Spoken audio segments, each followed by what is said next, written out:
यदा यदा हि धर्मस्य ग्लानिर्भवति भारत अभ्युत्थानम् अधर्मस्य तदात्मानं सृजाम्यहम् परित्राणाय साधूनां विनाशाय च दुष्कृता धर्म संस्थापनार्थाय संभवामि युगे युगे।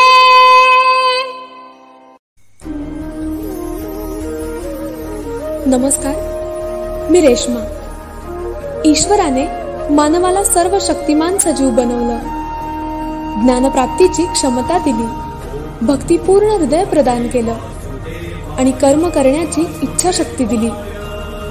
ह्या सगळ्यांच्या जोरावर त्याने प्रापंचिक, सामाजिक आणि वैश्विक कार्य करावं ही अपेक्षा।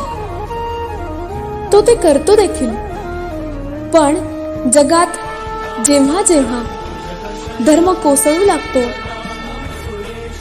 अधर्माचा बोलबाला होतो, अशांती निर्माण होते आणि मानवी कर्म हे सारं रोखण्यास असमर्थ ठरतं, तेव्हा अखेर धर्माच्या स्थापनेसाठी, मानवाच्या हितासाठी आणि सज्जनांच्या रक्षणासाठी ईश्वर अवतार घेतो।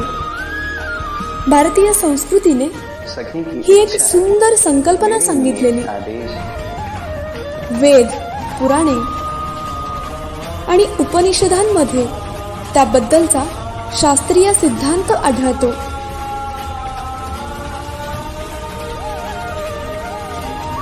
नेमकं काय आहे हे अवतार कार्य, त्यामागची भूमिका आणि तत्वज्ञान समजून घेणार आहोत आदरणीय श्रीयुत दत्तात्रेय गाढे सरांकडून साहित्य उत्सवच्या विशेष प्रसारणातून।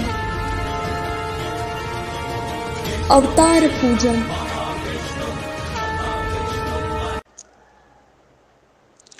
नमस्कार, दत्तात्रेय गाढे बोलतो। अवतार पूजन या आपल्या मालिकेत आज आपण कुर्म अवताराबद्दल बोलणार आहोत। कुर्म हा भगवान विष्णूंचा दुसरा अवतार होय। या अवताराबद्दलची पौराणिक कथा अशी आहे, पूर्वीच्या काळी देव आणि राक्षस यांच्यामध्ये सतत संघर्ष होत असे। याचं रूपांतर बऱ्याचदा युद्धात होत असे। दोनही पक्ष प्रबल होते, त्यामुळे दोनही पक्षांची बरीच हानी होत असे। शुक्राचार्य हे राक्षसांचे गुरु होते। त्यांना संजीवनी नावाची विद्या अवगत होती। त्यानुसार मृत झालेल्याला जिवंत करता येत असे। त्यामुळे देव आणि राक्षस यांच्या युद्धात जे राक्षस मारले जात, त्यांना शुक्राचार्य जिवंत करत असत आणि त्यामुळे राक्षसांचं बळ वाढत असे। पर्यायाने देवांच्या पक्षाची बरीच हानी होत असे। बऱ्याचदा त्यांचा पराभवही होत असे। यातून काहीतरी मार्ग काढला पाहिजे म्हणून देवांनी भगवान विष्णूंची भेट घेऊन त्यांना काहीतरी मार्ग काढण्याची विनंती केली। भगवान विष्णूंनी सांगितलं की त्यासाठी तुम्हाला अमरत्व प्राप्त करून घ्यावे लागेल, परंतु अमरत्व प्राप्त करण्यासाठी अमृत मिळवावे लागेल। मग देवांनी हे कसं मिळवायचं हे भगवान विष्णूंना विचारलं।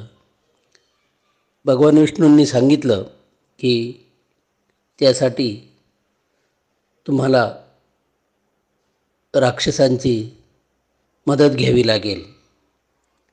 देवांना आश्चर्य वाटलं, ज्यांच्याशी आपलं युद्ध होतं आहे ते आपल्याला कसं मदत करणार आणि कसं यातून मार्ग काढायला सहकार्य करणार.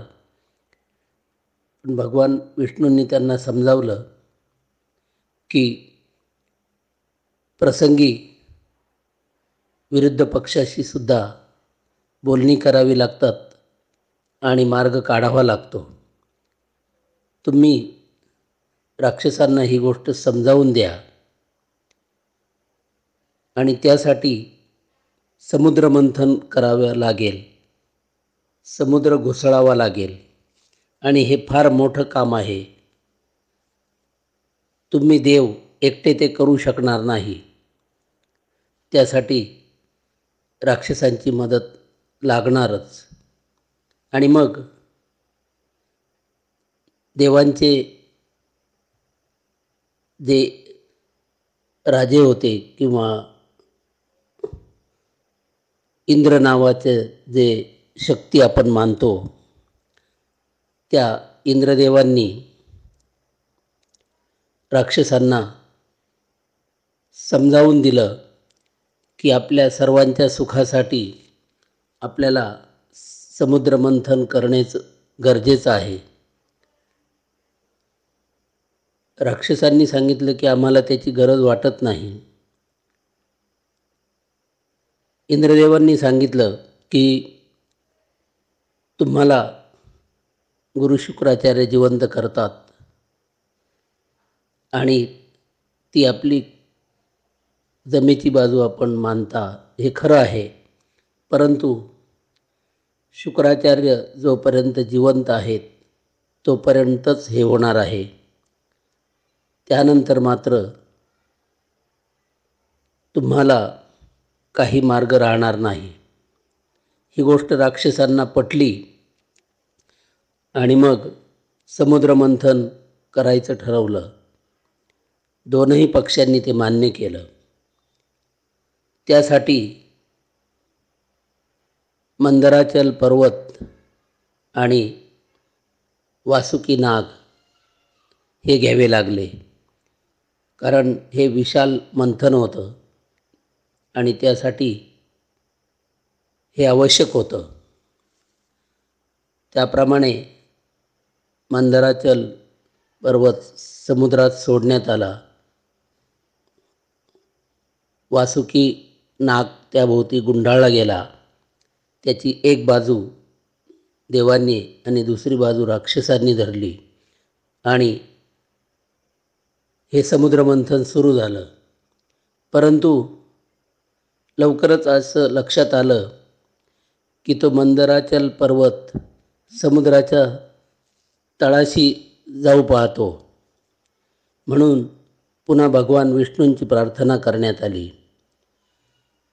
भगवान विष्णूंनी एक विशाल कासवाचं रूप धारण केलं आणि त्या पर्वताला खालून आधार दिला आणि मग हे समुद्रमंथन पूर्णत्वास गेलं. यातून लक्ष्मी, ऐरावत, अमृत अशी 14 रत्न निघाली. राक्षस आणि देव यांनी ती आपापसात वाटून घेतली आणि मग या समुद्रमंथनाचा दोन्ही पक्षांना फायदा झाला. यामध्ये भगवान विष्णूंनी कासवाचं जे रूप घेतलं तोच हा कूर्म अवतार होय. या कूर्माचा समुद्रमंथनामध्ये फार महत्त्वाचा भाग होता आणि त्यानेच ते समुद्रमंथन यशस्वी झालेलं होतं. या पौराणिक कथेकडे पाहता ती रूपकात्मक असल्याचं ही आपण लक्षात घेतलं पाहिजे. पौराणिक कथा या रूपकात्मकच असतात. त्यातून एक वैचारिक संदेश दिलेला असतो,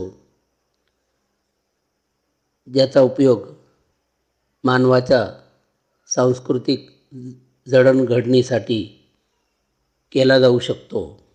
या दृष्टीने आपण ही कथा समजून घेण्याचा प्रयत्न करू.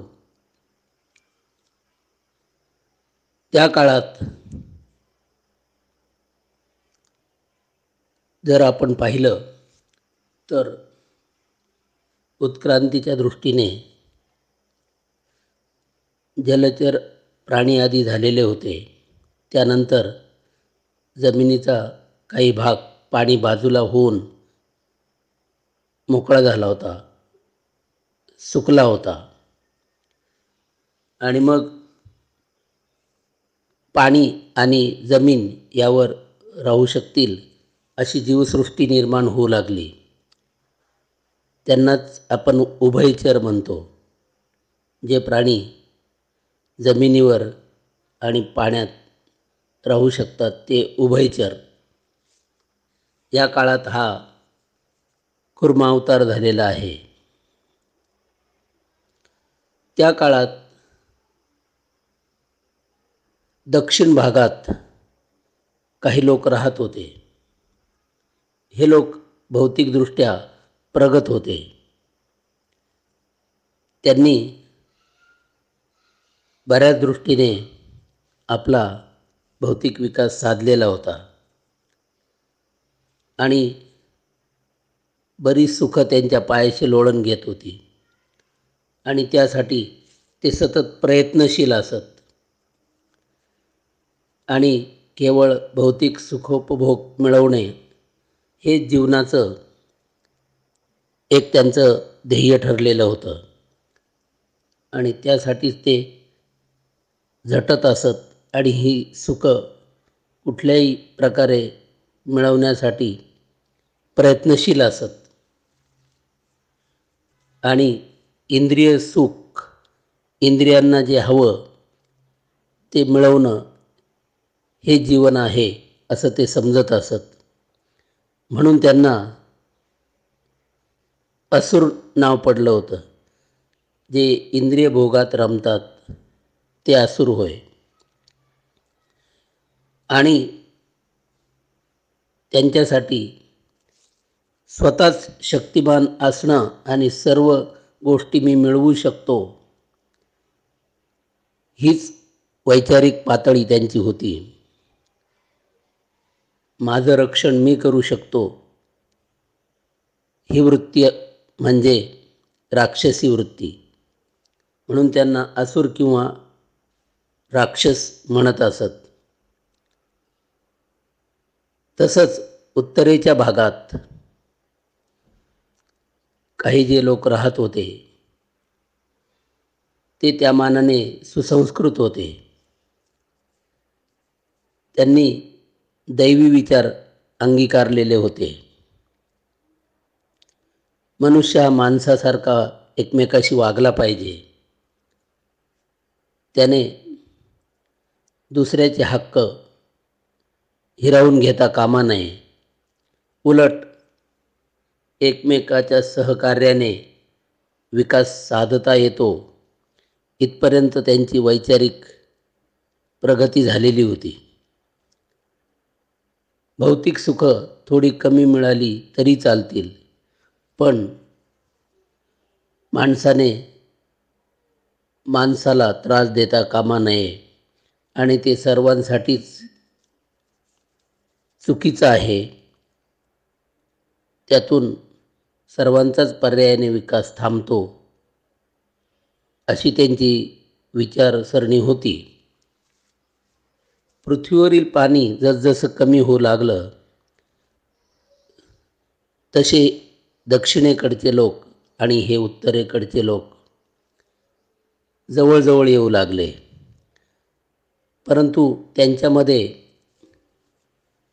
वैचारिक भिन्नता होती आणि मग त्यातून संघर्ष अटळ होता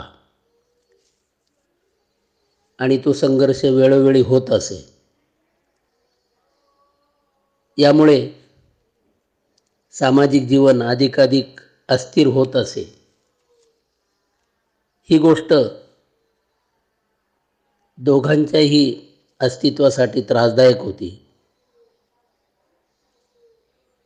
यातूनच तिथे एक महापुरुष अवतरला.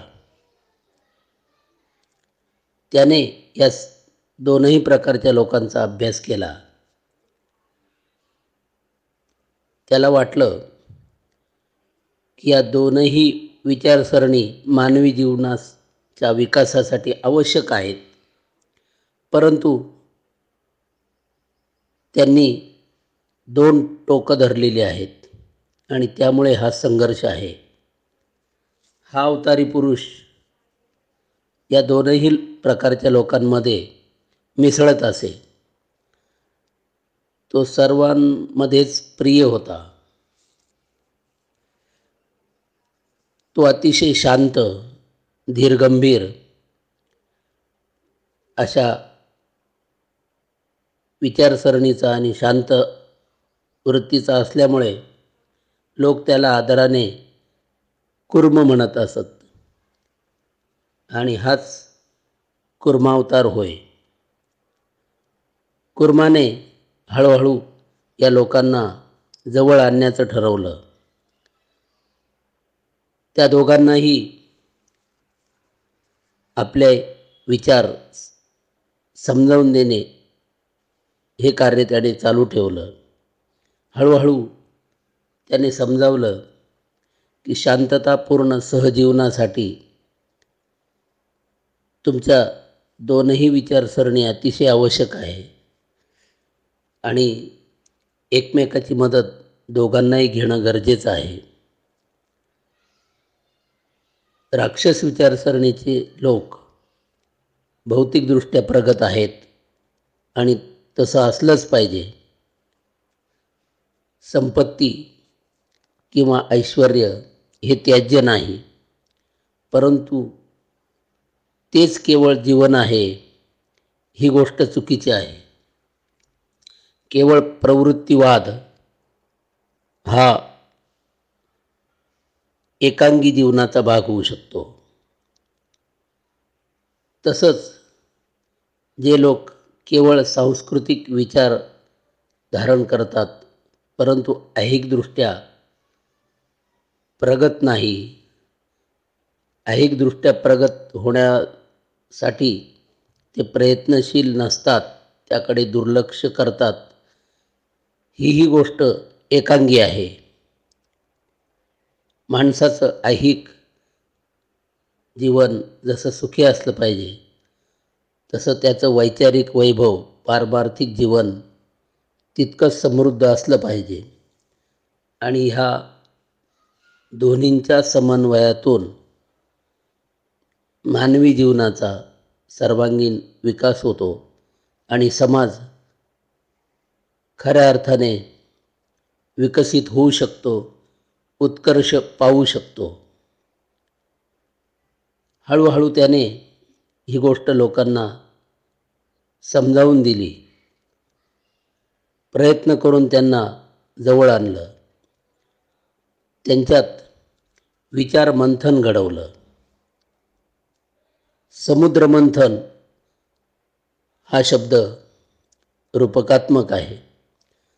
आपलं मन हे समुद्राप्रमाणे अतिशय खोल आणि तितकंच विशाल असतं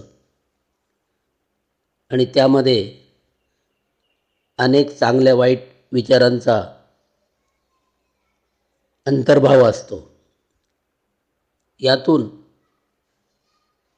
मानवी विकासासाठी जर काही चांगलं काढायचं असेल तर या विचारांचं मंथन होणं गरजेचं आहे.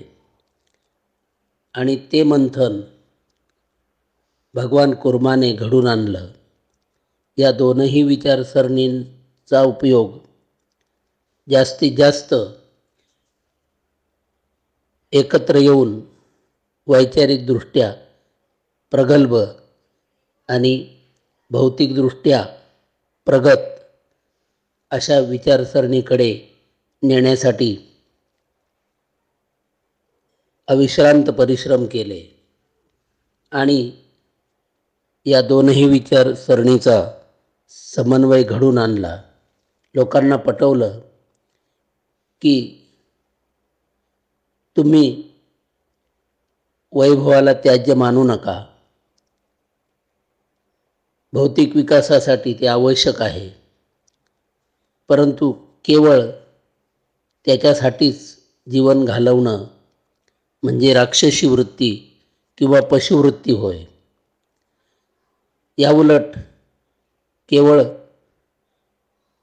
वैचारिकदृष्ट्या प्रगल्भ होत राहणं, दैवी विचारसरणी अंगीकारणं हे चांगलंच आहे, मानव्यासाठी ते आवश्यक आहे.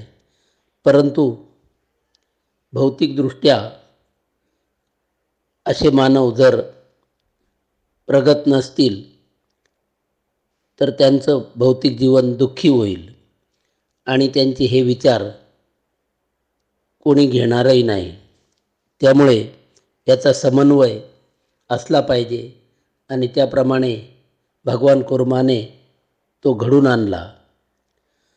भारतीय संस्कृती या आत्यंतिक भोगवाद किंवा आत्यंतिक परमार्थवाद या दोन्हींचाही समन्वय साधून त्याचा सुवर्णमध्य करते आणि हीच विचारसरणी भगवान कुर्माने स्थिर केली, लोकांचं जीवन सुखी केलं.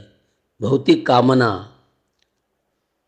पुरवणं, त्यासाठी प्रयत्न करणं हे महत्त्वाचंच, परंतु मनुष्य म्हणून काही उदात्त विचार करणं आणि त्याप्रमाणे जीवन जगण्याचा प्रामाणिक प्रयत्न करणं ही आवश्यक आहे. या अशा सर्व गोष्टी कुर्माने समजावल्या आणि भारतीय संस्कृतीची वैचारिक बैठक स्थिर केली आणि सर्वांसाठी एक महत्त्वाचं सांस्कृतिक जीवन की जे भौतिकदृष्ट्या सुद्धा प्रगत आहे हे कसं जगता येतं याचा परिपाठ भगवान कुर्माने सर्वांना दिला. हे कुर्मावताराचं फार मोठं काम आहे. त्या दृष्टीने आपण हा अवतार समजून घेतला पाहिजे आणि भगवान कुर्मांना आपण नमस्कार करून येथे थांबूया. धन्यवाद. दर्जेदार साहित्याचा आणि कलाकृतींचा आस्वाद घेण्यासाठी जॉईन करा साहित्य उत्सव व्हॉट्सॲप किंवा टेलिग्राम ग्रुप. जॉईन करण्यासाठी संपर्क करा 98 81 60 20 25 या क्रमांकावर. संपर्क क्रमांक पुन्हा एकदा 9881 60 2025. साहित्य उत्सव हे यूट्यूब चॅनल आजच सबस्क्राईब करा. साहित्य उत्सवच्या फेसबुक पेजला जरूर भेट द्या, कारण ज्ञान आणि मनोरंजन यांचं अतूट नातं म्हणजे साहित्य उत्सव.